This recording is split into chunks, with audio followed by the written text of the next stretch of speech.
Assalamualaikum warahmatullahi wabarakatuh. Kami dari kelompok 3 Sistem Informasi B1R2 Universitas Serang Raya akan menjelaskan hasil jurnal yang disusun oleh Fatia Aryani dan kawan-kawan yang berjudul Klasifikasi Penetapan Status Karyawan dengan menggunakan metode Naive Bayes. Adapun video ini dibuat untuk memenuhi tugas yang diberikan oleh Bapak Zainal Mutakin selaku dosen MK Data Mining. Saya akan memperkenalkan diri dan anggota kelompok. Saya Rusdiwanto dan rekan saya Azdi Fahmi, Ibnu Husaini, dan Diki Wahyu Herdiana.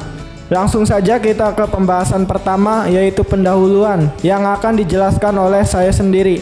Semakin besar sebuah perusahaan, maka semakin banyak pula jumlah karyawan yang bekerja di perusahaan tersebut. Bagian SDM mengalami beberapa kendala dalam proses penilaian penetapan status dalam segi teknis ataupun efektivitas. Klasifikasi adalah proses untuk menemukan atau fungsi yang menjelaskan atau membedakan konsep atau kelas data dengan tujuan untuk dapat memberikan kelas dari suatu objek yang labelnya tidak diketahui. Dalam teknik klasifikasi terdapat beberapa algoritma yang bisa digunakan antara Lean Decision Tree, Naive Bayes, Adaptive Naive Bayes, Logistic Regression, dan Support Vector Machine. Selanjutnya akan dijelaskan oleh Diki Wahyu Herdiana.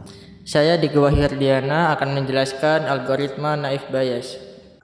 Algoritma Naive Bayes merupakan sebuah metode klasifikasi menggunakan metode probabilitas dan statistik yang dikemukakan oleh ilmuwan Inggris Thomas Bayes. Algoritma Naive Bayes memprediksikan peluang di masa depan berdasarkan pengalaman di masa sebelumnya, sehingga dikenal sebagai teorema Bayes. Ciri utama dari Naive Bayes classifier ini adalah asumsi yang sangat kuat akan independisikan dari masing-masing kondisi atau kejadian. Naive Bayes classifier bekerja sangat baik dibandingkan dengan model classifier lainnya. Hal ini dibuktikan pada jurnal Hexmally, Daniela, Chris Jehin, and Roger Gistorn mengatakan bahwa Naive Bayes classifier memiliki tingkat akurasi yang lebih baik dibandingkan model classifier lainnya. Keuntungan penggunaan adalah bahwa metode ini hanya membutuhkan jumlah data pelatihan training data yang kecil untuk menentukan estimasi parameter yang diperlukan dalam proses pengklasifikasian. Karena yang diasumsikan sebagai variabel independen, maka hanya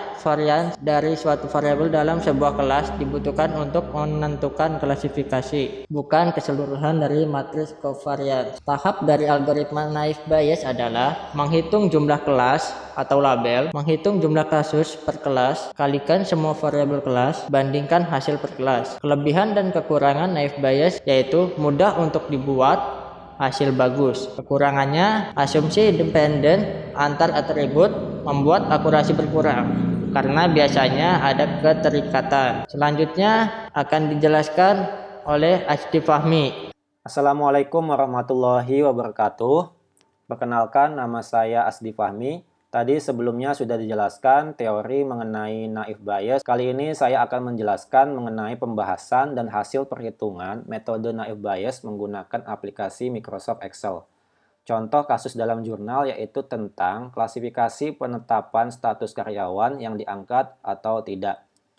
Berikut ini merupakan dataset atau data training yang diambil dari jurnal.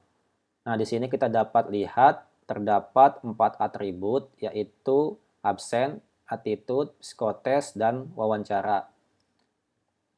Dari absen sampai ke wawancara ini disebut sebagai atribut biasa atau reguler.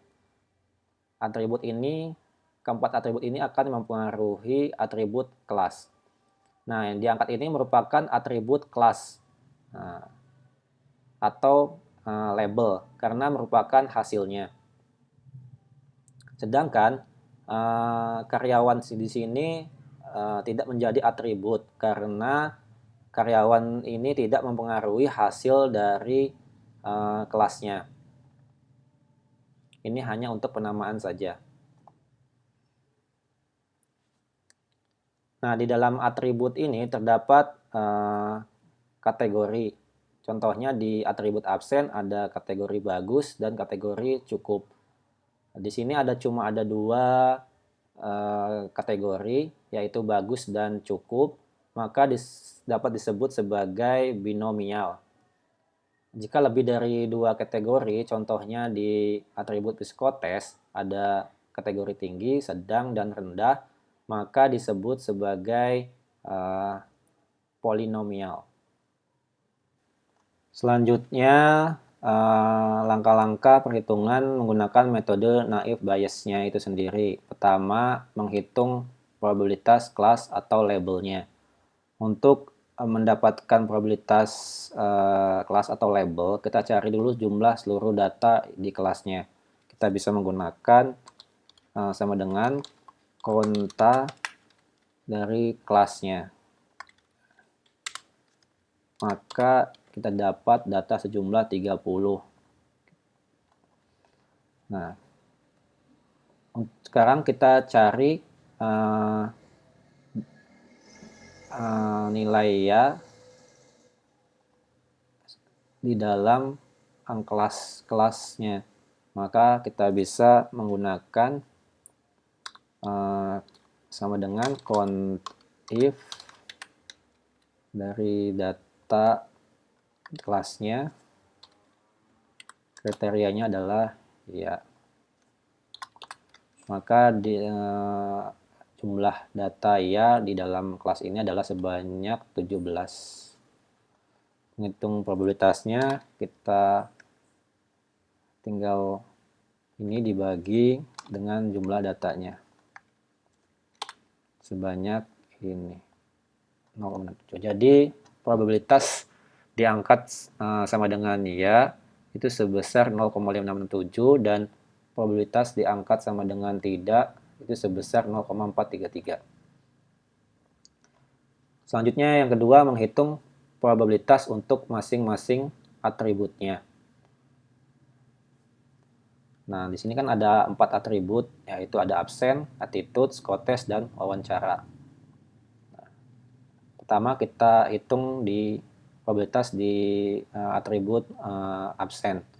Kita cari jumlah absen, jumlah data absennya bagus, dan diangkatnya sama dengan ya. Kita bisa menggunakan contif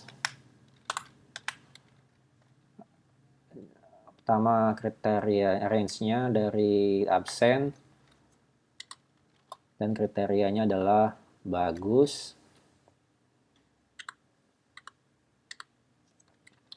dan range keduanya dari kelasnya,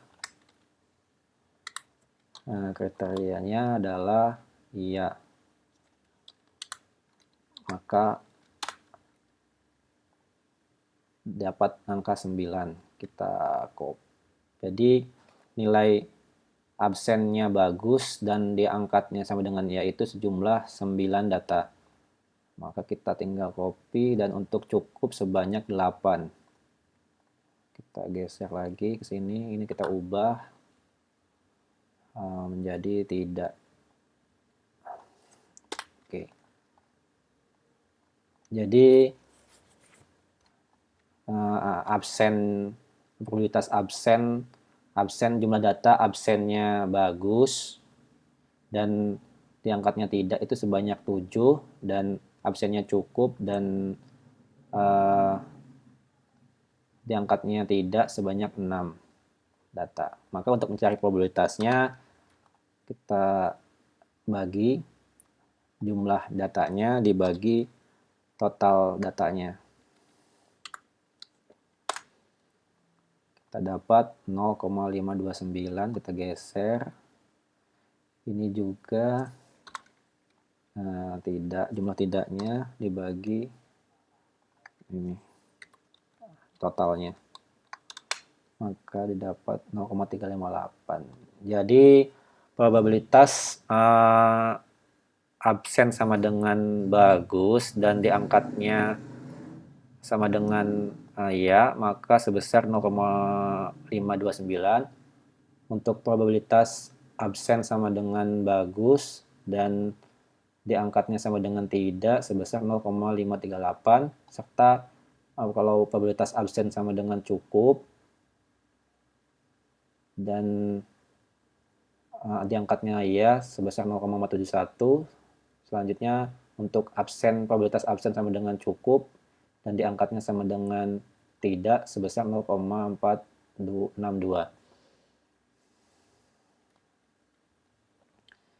Selanjutnya kita cari probabilitas untuk di atribut attitude. Kita bisa kopas ini, kita masukkan ke sini, kita ubah range-nya. Ini attitude, kita ubah ke jadi attitude. Nah, ini kita attitude dan ini juga diubah ke dalam attitude. Nah, jadi kita dapat nilai probabilitas di attitude-nya. Selanjutnya juga kita cari di psikotest, kita copy lagi.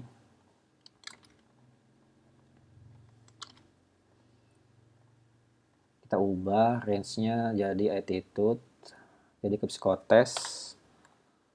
Kita geser ini, kita ubah ke psikotest. Kita geser, oke.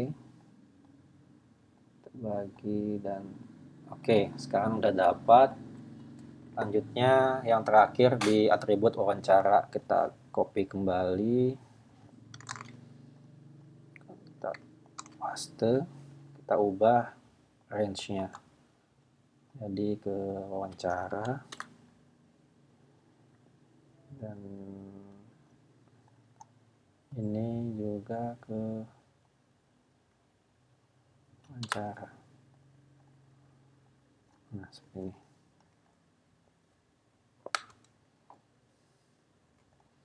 Nah, kita udah mendapatkan nilai probabilitas untuk masing-masing atributnya. Selanjutnya tinggal kita kalikan semua label ya dan tidaknya. Contoh, di dalam jurnal mencari ada data baru yang nilai absennya bagus, attitude-nya baik, psikotestnya tinggi, wawancaranya baik, maka diangkatnya iya atau tidak. Kita dapat mencarinya dari sini. Kita kalikan, misalkan di bagus, absennya bagus, maka kita absen bagus yang ini ya. Absen bagus.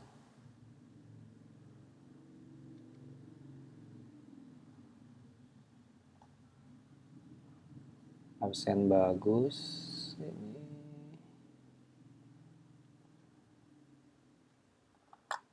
Ini absen bagus. Di attitude-nya juga sini baik. Terus ininya baik, ininya bagus. Psikotestnya tinggi, yang diambil nilai ini. Dan wawancaranya juga baik. Nah, di sini. Maka kita masukkan jumlah ya-nya. Misalkan di sini 0,529 dikali 1 dikali 0,412 dikali 0,647. Sebanyak hasilnya adalah 0,141. Kemudian untuk mencari hasilnya adalah dikalikan dengan probabilitas kelasnya atau labelnya. Maka didapatkan hasil seperti ini. Begitu juga dengan tidak, kita masukkan angkanya 0,538 dikali 0,38 terus kali 0,38 dikali 0,642, maka hasilnya sebesar ini. Karena nilai iya-nya itu lebih besar daripada tidaknya, maka kita dapat simpulkan bahwa X itu memiliki kelas diangkatnya sama dengan ya, karena Px diangkat sama dengan ya itu memiliki nilai maksimum pada perhitungan di atas ini. Nah. Jadi dapat disimpulkan jika datanya itu adalah absennya bagus, attitude-nya baik, psikotestnya tinggi, dan wawancaranya baik, hasilnya diangkatnya adalah ya. Oke, selanjutnya kita testing datanya ya. kita menggunakan 5 data yang diambil dari datasetnya. Ini sebagai testing datanya untuk mencari kelas prediction-nya, apakah benar atau tidak. Maka kita bisa menggunakan formula sama dengan kita cari VLOOKUP data di ini, value-nya cukup di sini, table array-nya adalah di absen, dan kolomnya yang ke ini kan 1, 2, 3, kita ambil yang ini ya, 4, 1, 2, 3, 4, maka dikali VLOOKUP ini dari range attitude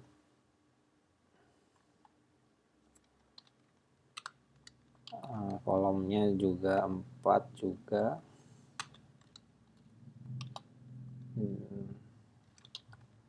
terus dikali lagi dengan VLOOKUP data ini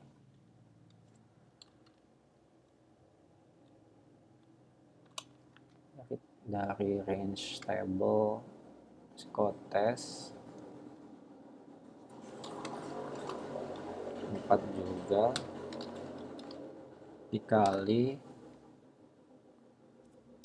VLOOKUP ini dikali dari wawancara 4 dan 4 dikali jumlah probabilitas iya-nya.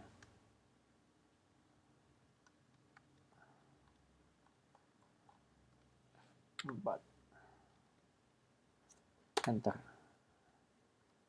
Ini kita kecilin aja dulu datanya sebanyak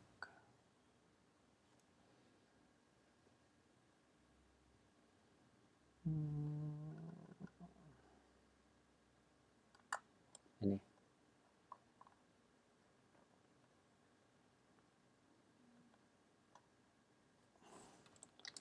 Kita copy di sini. Ini udah benar semua ya. Ini udah benar. Oke. Ini juga tinggal copy, kita ubah. Kita ubah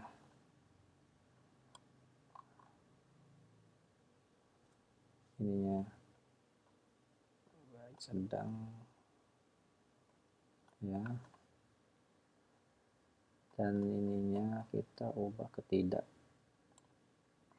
Oke, maka hasilnya nih.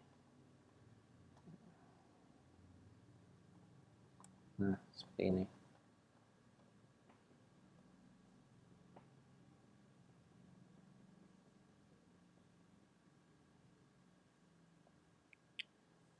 Kalau ini diambil dari, ini diubah dari kolom yang kelimanya ya.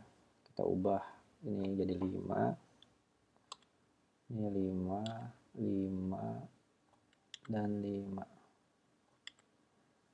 Maka didapat hasil seperti ini. Oke. Class prediction-nya kita pakai if jika nilai ininya lebih besar daripada nilai tidaknya, maka prediksinya adalah ya. Kalau tidak, maka tidak. Oke, ini ya. Ini ya dan tidak. Ini jadi nggak 100% benar ya, karena ada yang salah prediksinya. Maka sekarang kita buat confusion table-nya.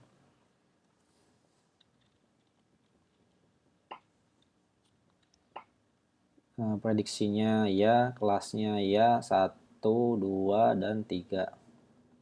Kita bisa menggunakan rumus 3. Terus ini kalau prediksinya ya, prediksinya tidak, kelasnya ya, tidak ada 0. Kalau ini prediksinya iya, kelasnya tidak, ada 1. Dan ininya prediksinya tidak, kelasnya tidak, prediksinya tidak, kelasnya tidak, ada 1 juga. Nah, itu jumlahnya adalah 3, 4, 5, ada 5 data. Benar ya? Seperti ini. Kita juga bisa menggunakan formula sama dengan count if range-nya ini class prediction, ini ya. Class prediction, terus kriterianya adalah ya, dan range keduanya adalah kelasnya.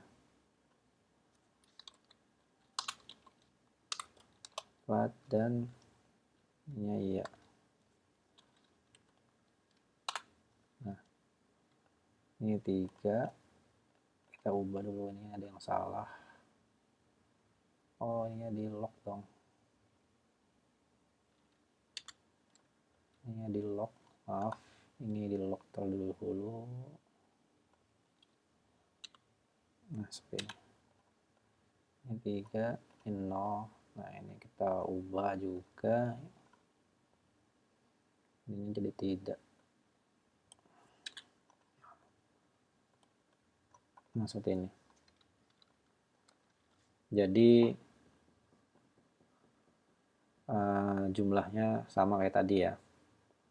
Sekarang hitung akurasinya, yaitu dengan cara sama dengan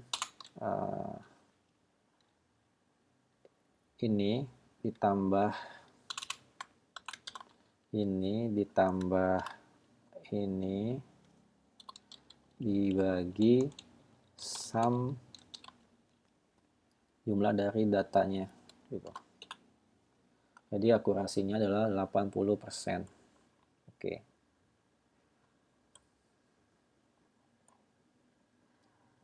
Nah, itulah tadi langkah-langkah step by step perhitungan naib Bayes model menggunakan Microsoft Excel. Setelah kita uji coba dengan 5 data, kita dapat nilai akurasinya sebesar 80%. Untuk membuktikan nilai ini benar atau tidak, kita bisa menggunakan aplikasi RapidMiner. Aplikasi RapidMiner ini mempermudah perhitungan berbagai model, salah satunya naib Bayes. Kita buka aplikasi RapidMiner-nya dan kita klik blank process, kemudian kita import datasetnya. Di sini saya sudah siapkan datasetnya. Oke, kemudian kita tinggal next. Nah, karyawan ini kan bukan merupakan atribut, maka kita ganti jadi exclude column. Ini kita change step-nya binominal, attitude juga ganti binominal, score test ini polinominal, wawancara adalah binominal, dan diangkat juga sebagai binominal. Nah, kemudian diangkat ini kita ganti role-nya menjadi label karena merupakan kelas atau labelnya. Maka kita klik next, kemudian kita simpan, misalkan namanya data training. Kemudian kita klik finish. Ini sudah kita dapatkan, kita sudah masukkan data-data testing, data trainingnya. Kemudian untuk mengecek hasil perhitungan menggunakan Bayes model, kita bisa melakukan di proses, kita tarik data trainingnya ke dalam proses. Kemudian kita cari di operatornya adalah bias, naif bias. Nah, kemudian kita hubungkan ke data trainingnya ini ke naif bias. Kemudian kita hubungkan ke result. Maka kita tinggal apply. Nah, di sini kita sudah dapatkan sampel distributionnya. Dari perhitungan hasilnya didapatkan nilai yang sama ya, 0,567 dan 0,433. Kemudian kita lihat distribution table-nya. Distribution label-nya di sini ada value-nya, ada absen, attitude, psikotest dan wawancara. Ini ada, nah di sini ada unknown ya. Unknown ini muncul karena Levsham correction. Levsham correction ini fungsinya untuk meniadakan angka 0 yang ada di perhitungan. Nah, mungkin untuk sementara ini kita hilangkan dulu Levsham correction-nya di unchecklist. Kemudian kita apply kembali, maka kita lihat distribution-nya sama persis dengan perhitungan di Excel ya. Absen 0,529, yang ini tidak, ini adalah 0,538. Oke, ini sama persis dengan ini perhitungannya. Jadi perhitungan kita di penghitungan probabilitas untuk masing-masing atributnya di Excel ini kita lakukan dengan benar. Selanjutnya untuk mengecek testing datanya, kita redesign, kemudian kita hapus dulu, kita import dulu data testingnya. Kita sudah siapkan data testingnya, yaitu ini. Kita klik next dan kita ubah karyawan itu sebagai exclude column karena bukan merupakan atribut. Ini kita ganti jadi binominal, attitude diganti juga binominal, psikotest polinominal, wawancara itu adalah binominal, diangkat juga sebagai binominal. Nah, diangkat ini kita ubah kembali change role-nya menjadi label atau kelasnya. Kita next, kita simpan di data, uji, oke, finish. Kita sudah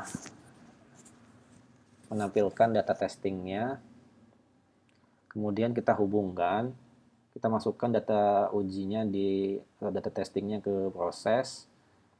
Kemudian kita cari apply model, kita drag ke sini. Nah, kita hubungkan data ujinya ke sini dan naik biasnya ke apply model. Satu lagi kita cari operator bernama performance. Performance ini berfungsi untuk mengecek nilai akurasinya. Sini performance, kita drag ke proses. Nah, kemudian kita hubungkan ke performance, lalu kita ke result dan ke result. Nah, seperti ini. Kemudian kita apply. Oke. Sehingga prediction-nya sama persis ya. Iya, dan tidak. Kemudian kita lihat performance-nya. Performance-nya juga sebaran datanya kita sudah benar, 3101.